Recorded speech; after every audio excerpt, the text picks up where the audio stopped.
Terima kasih pemirsa masih bersama kami di Halo Indonesia. Pemirsa, Ridho Ilham menunjukkan kepeduliannya pada pendidikan anak-anak prasejahtera di Kota Medan, Sumatera Utara dengan mendirikan komunitas Prisma. Menggelar kegiatan belajar mengajar, ia ingin setiap anak memiliki kesempatan yang sama dalam meraih pendidikan. Komunitas Sahabat Prisma Peduli, sebuah komunitas yang fokus pada pendidikan anak yatim dan duafa, mempunyai program untuk meningkatkan semangat belajar dan pendidikan moralitas kepada mereka. Komunitas yang berlokasi di Jalan Pimpinan Medan Perjuangan Kota Medan ini menjadi wadah bagi anak-anak prasejahtera untuk mendapatkan pelajaran tambahan. Di garasi kecil inilah, Ridho Ilham sebagai pendiri komunitas bersama para relawan ini mengajari anak-anak melalui berbagai program pembelajaran, seperti baca tulis hitung, pendidikan moral dan etika, serta kegiatan pengembangan diri seperti kunjungan jelajah museum atau kunjemu, kenalan bareng komunitas atau kebas, dan lainnya. Materi yang disampaikan juga bervariatif, hingga anak-anak tidak merasa bosan. Anak-anak juga diberikan waktu untuk membaca buku, seperti buku cerita anak, ensiklopedia, komik, dan beragam buku lainnya. Untuk membahasnya lebih lanjut, kita telah terhubung dengan Ridho Ilham selaku Ketua Komunitas Sahabat Prisma Peduli. Kita akan sapa langsung.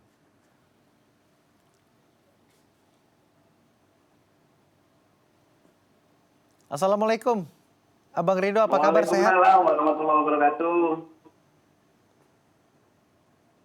Selamat siang. Sehat ya, Bang? Alhamdulillah sehat, Bang. Agak-agak sedikit gugup aja nih. Abang Ridho, ini luar biasa sekali ya, membangun sebuah komunitas Sahabat Prisma Peduli. Dan rata-rata yang ada di sana, begitu peserta yang ada di sana merupakan anak-anak dengan latar belakang prasejahtera. Ini saya ingin tahu motif Anda pertama kali ini membangun komunitas yang peduli akan anak-anak prasejahtera, khususnya di bidang pendidikan ini apa, Bang? Iya, jadi sebenarnya kita membangun komunitas ini secara tidak sengaja gitu. Tadinya memang fokus kita ini lebih sebenarnya fokus Sahabat Prisma ini kita pengen silaturahmi ke yang ada di sekitar Medan gitu Pak. Tapi dengan masukan dari teman-teman community yang lain, daripada kebanyakan di luar, ayo kita bangun dulu deh di dalam gitu. Istilahnya kita perhatikan dulu di dalam. Karena memang masih banyak yang belum tersentuh gitu. Walaupun memang kita tinggal di lingkungan yang kalau kita bilang, Bang, ini cukup berada deh di tempatku ini. Lingkungan ini cukup berada. Jadi memang walaupun memang cukup berada, tapi kan di gang-gangnya itu, di lingkungan sekitarnya itu kan memang ada gitu yang kita bilang masih prasejahtera. Nah, anak-anak itu yang kita ambil dan kita didik gitu, Bang. Istilahnya kita mau mengedukasi selagi dia belajar formal di sekolah dan non formalnya di Sahabat Prisma. Berarti Anda melihat dari kondisi lingkungan sosial Anda di mana di situ ada kesenjangan. Artinya di sisi pendidikan Anda mencoba mengisinya. Memang persoalan apa yang pertama kali Anda ketemukan ketika anak-anak prasejahtera ini khususnya di sektor pendidikannya? Iya, kita kalau melihat belakangan ini adik-adik ini memang agak seperti mengkhawatirkan gitu ya, bahwasanya memang kondisi lingkungan mereka ini gampang sekali adik-adik ini terpengaruh gitu loh. Karena memang yang selalu kulihat ini ya memang rata-rata adik-adik kita ini gampang sekali terpengaruh dengan lingkungan dan teman-teman yang belum belajar dengan kami gitu loh. Makanya selagi memang kita bisa safety-kan mereka gitu kan, nggak ada salahnya gitu. Memang ada yang memang kayak kita tuh bilang lingkungannya nggak parah-parah banget sih, tapi memang agak mengkhawatirkan seperti itu, Bang. Jadi makanya kita mau keep deh adik-adik ini daripada mereka berkegiatan yang tidak benar-benar gitu kan. Ya udahlah kita ambil, kita didik dan kita edukasi di Sahabat Prisma gitu, Bang. Abang Ridho, ini rata-rata susah nggak sih ngajak anak-anak untuk mau berkegiatan di komunitas ini? Wah, alhamdulillah kalau untuk kendala Bang, sepertinya mungkin kendalanya itu hanya di lelah gitu Ya. mungkin ya. Kalau kita bilang ya, kalau aku bilang sendiri karena memang dunia mereka ini kan masih, ini kan rata-rata kan Bang, adik-adik kita kan SD dengan SMP. Dunia mereka ini kan, mereka hanya tahu begitu belajar, mungkin ada yang ngaji, terus ada yang main gitu kan. Tapi mungkin hanya karena lelah aja gitu kan, kayak aduh Bang bosen nih gitu kan, istilahnya kendalanya cuma di lelah merekanya aja bagaimana kitanya ini sebagai timnya ini mengkreatif mereka ini jangan sampai lelah gitu loh istilahnya. Jadi selain kita belajar, kita bawa mereka edukasi di luar gitu kan Bang, seperti itu gitu. Intinya mereka cuma lelah aja, lelah berkegiatan gitu Bang. Kalau untuk semangat, mereka semangat kok, oke dia. Dan mereka benar-benar kondusif lah kalau dalam arti kata tuh, mereka ketika ayo kita belajar nih, ayo datang gitu. Walaupun memang ya kendalanya itu sih yang aduh Bang capek, aduh Bang habis sekolah, Ya. ini segala macam sih, beribu alasan. Gitu, Bang. Artinya Iya. di luar kegiatan berkomunitas bersama Prisma ini, teman-teman juga memiliki kegiatan sekolah formal begitu Bang ya. Ini menjadi kelas Iya, iya. tambahan gitu kan. Ada beberapa yang sekolah formal gitu Bang. Nah, mengapa sih hal ini dianggap penting kelas tambahan ini? Apa tidak cukup Bang pelajaran di kelas formal begitu? Gini sih Bang, kalau aku Ya. melihatnya itu karena memang di zamannya sekarang ini, kurang lebih memang itu harus perlu digenjot gitu loh Bang. Karena memang kita nggak bisa pungkiri, apa namanya ya, memang harus itu digenjot segala macam, bahwa edukasi itu bukan cuman formal aja, mungkin kayak edukasi sosial, etika, terus ada literasi sosial, terus ada etika sosial, terus etika bertatap muka atau gimana, Baik, itu yang kita ajarkan gitu Bang, baik. bahwasanya memang dan itu pun nyambung di sekolah mereka, bahwasanya yang tadinya seperti ini mereka bisa berubah sedikit demi sedikit menjadi seperti ini, karena memang yang kita ajarkan ini adik-adik kita yang benar-benar memiliki sifat yang kalau kalau kita bilang tuh yang awalnya seperti ini menjadi baik gitu Bang, gitu. Walaupun ya kita bilang berdampaknya lumayan gitu kita bilang Bang. Baik, artinya ada pendidikan karakter di sana yang ingin terus-menerus Iya, ditumbuhkan agar menjadi iya, pribadi yang baik. Begitu ya Bang iya, Rido ya? iya Bang, seperti itu. Nah ini sudah berapa peserta? Berapa teman-teman begitu ya? Berapa sahabat yang akhirnya berkumpul di sana?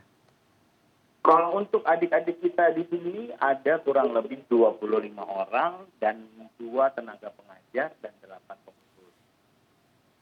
25 orang ini memang adik-adik kita aktif dan berbagai latar belakang yang kalau kita bilang ya prasejahtera, hampir kurang lebih 70% adik-adik kita ini prasejahtera. Rata-rata teman-teman prasejahtera begitu ya, tapi memiliki kegiatan tetap mengikuti sekolah formal begitu. Nah, saya semakin penasaran. Iya, Ini kan pasti iya betul. sudah sekolah formal, terus di luar itu berkomunitas begitu bersama Prisma ya. Ini kan pasti Iya, lelah begitu ya. Tapi mengapa iya. mereka tetap konsisten? Artinya ada metode-metode khusus yang juga Anda berikan. Memang metode apa saja yang membuat mereka lupa dengan rasa lelah, mau lagi kembali berkumpul, berwadah di Prisma Unggul? Iya, karena gini, begitu kita mereka sudah lelah, kita akan adakan semacam kegiatan-kegiatan yang kalau aku bilang tuh lebih menarik gitu kan. Salah satunya kan ada yang namanya salah satunya tuh namanya kemat suri, kelas materi sore hari. Itu ku singkat-singkat aja gitu kan, emang udah Ya. dasar keluar dari otak aja gitu kan. Kelas materi sore hari itu di hari Sabtu dan Minggu itu karena materi apa nih yang mau kita belajar gitu kan. Dari mereka sendiri aja, Bang kita belajar ini yuk. Ya. Apa nih ininya nih, kita kasih persoalan yang, oh ini Bang ininya gitu. Ada juga yang biasa tuh ujemu gitu kan Bang, kunjungan jelajah museum. Ya kita pergi ke museum Bang, kita pergi ke museum, kita menjelajahi museum, di situ ada sesi tanya jawab, terus ada sesi ada sesi bagi-bagi hadiah atau kuis seperti itu. Ada yang namanya yang kemarin itu kita buat 1 bulan full itu program pengembangan mindset anak. Jadi adik-adik kita ini kita mindsetnya ini soal sosial. Jadi setiap minggunya itu ada yang namanya materi-materi gitu, dan kita kasih persoalan, dia pemecahannya kayak gini, ini pokoknya dari etika sosial, literasi sosial dan lain-lain. Seperti itu, makanya mereka semangat. Dan satu Bang, ada yang namanya kuis sepeda Bang. Sepeda itu seputar edukasi dasar. Sepeda itu seputar edukasi dasar dan dasar-dasar dari seputar pengetahuan dasar, pengetahuan IPA, IPS dan lain-lain itu kita ulang-ulang kembali gitu. Makanya mereka sangat Bang, menarik lah kalau kita bilang gitu. Kalau udah namanya kuis sepeda ini pasti mereka mau.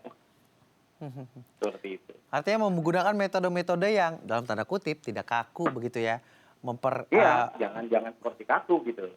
Memberikan kesempatan kepada anak-anak untuk juga memberikan banyak pendapat sehingga badan pengajar juga memiliki masukan mana saja yang harus apa saja yang harus dilakukan, mendekati kesukaan-kesukaannya.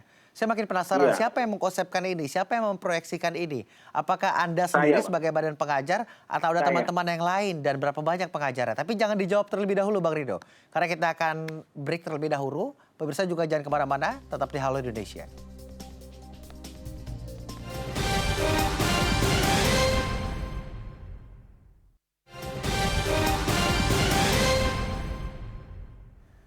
Terima kasih pemirsa masih bersama kami di Halo Indonesia. Kami masih membahas seputar komunitas Prisma begitu yang peduli terhadap kesenjangan pendidikan. Masih bersama Bang Rido Ilham selaku pendiri. Bang Rido. Ya, halo. Baik, melanjutkan perbincangan tadi Bang Rido. Bang Rido memiliki konsep yang unik nih. Anak-anak udah capek belajar di sekolah formal tapi tetap mau berkegiatan di komunitas Prisma ini begitu ya. Ini ada konsep yang tadi juga Anda sampaikan, Anda juga mendengarkan teman-teman begitu ingin belajar apa sehingga mungkin hal ini dapat menjadi pandangan baru artinya sangat menyenangkan begitu ya. Dan siapa yang mengkonsepkan ini? Siapa yang memproyeksikan ini? Apakah Anda sendiri atau juga ada tim-tim lain? Sebenarnya kalau untuk berkegiatan itu konsep dari saya sendiri. Istilahnya kalau kita bilang keluar dari imajinasi saya aja bahwa bagaimana habis ini kita begini, habis ini ada kegiatan ini, habis ini kita berkegiatan ini. Itu sih Bang. Dari konsep saya, dan saya bilang juga ke adik-adik bahwasanya Abang mau buat kegiatan seperti ini. Mau nggak? Oke Bang, oke. Kalau mereka tidak mau, nggak saya buat. Kalau mereka mau, saya lanjutin. Intinya gitu. Baik. Tergantung adik-adik, dan adik-adik saya mau buat seperti ini konsepnya. Mau nggak? Kalau mau, kita lanjut. Kalau nggak, udah. Dan rata-rata mau, dan inilah yang kegiatannya terjadi. Ada yang namanya kunjungan jelajah museum, ada pengembangan mindset anak, ada kelas materi sore hari. Baik, Bang Rido, ini berapa orang badan pengajar di sana Bang Rido? Kalau untuk pengajar kita ada 2 orang, ada relawan itu ada 2 orang. Kebetulan kakak-kakak yang itu 2 orang memang sudah kita bikin jadwalnya. Apakah mereka yang mengajarnya itu Bang. Ada 2 orang dan rata-rata mereka suka adik-adik ini karena kadang mereka akan menilai sendiri gitu. Oh kakak ini enak Bang ngajarnya, ya udah kita pertahankan gitu. Ya, 2 orang itu yang masih aktif. Luar biasa, mau menjadi relawan membagikan pengetahuannya begitu kepada adik-adik sehingga adik-adik memiliki karakter dan juga pengetahuan yang luas. Iya. Bang Rido, saya makin penasaran ini kegiatan ini kan pasti membutuhkan biaya operasional. Lalu dari mana Anda mendapatkan biaya operasionalnya? Iya, alhamdulillah 80% itu biaya operasional saya sendiri, Mas. Bang? 80% pakai dana sendiri. 80% pakai dana Anda sendiri ini? Iya, 80%. Benar, boleh jujur. 80% pakai dana sendiri. Sumber lainnya? Tidak direkayasa dan lain-lain. Memang 80% memakai dana pribadi sendiri gitu loh. Bahkan ada satu program yang kalau kita bilang khusus Ya.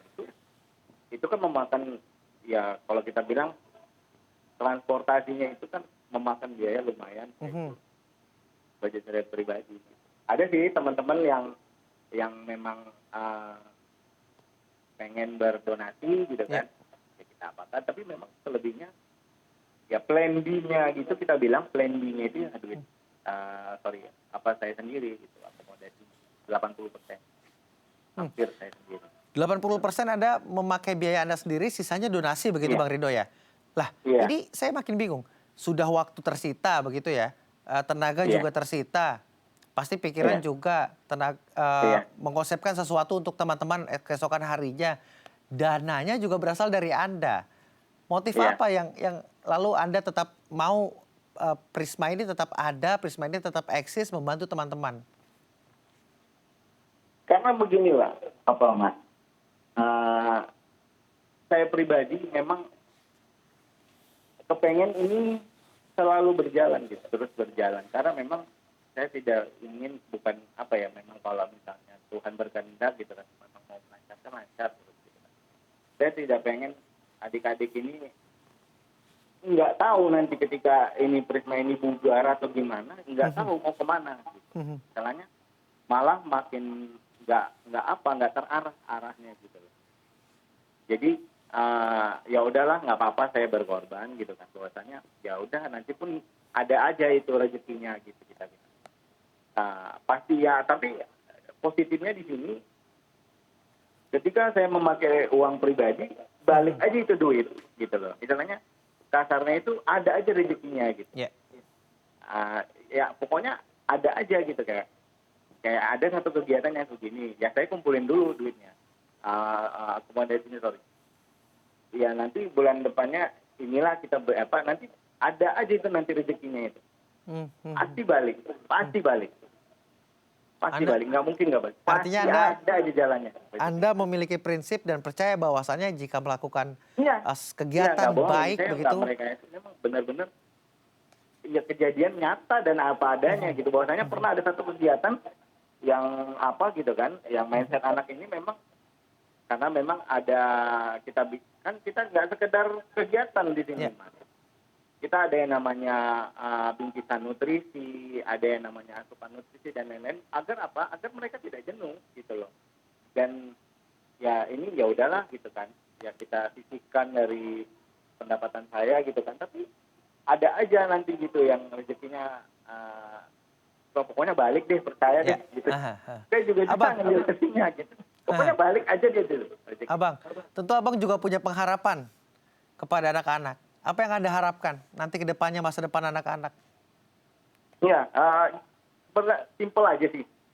Kedepannya harapannya ini mudah-mudahan sahabat Prisma ini langgeng terus. Walaupun nanti bukan saya penerusnya, mungkin ada adik-adik kita ini kedepannya akan jadi penerus gitu. Bahwasanya sahabat Prisma ini lebih kepengennya tuh lebih mengedukasi lagi secara luas. Karena kita masih jangkauannya itu masih minim gitu loh, Mas. Bang.